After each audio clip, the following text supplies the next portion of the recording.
dalam bahasa Tuhan. Mama Semi laku panampami Mohon satu orang kang dikembang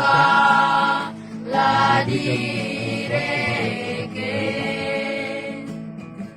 Kesempatan pertama dimohon kesediaan Ibu Janda untuk meletakkan kras bunga. Kemai angga kapuana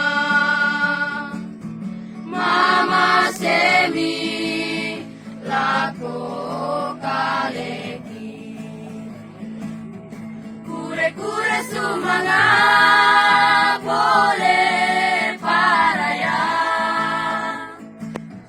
dipakendek mati olomi Peletakan kras bunga yang kedua dimohon dari sendepai perwakilan anak almarhum. mantongan tu penangi siapa ranuka Ya, Kakak Yustin. tuolan pakaborumi kure-kure sumanga boleh paraya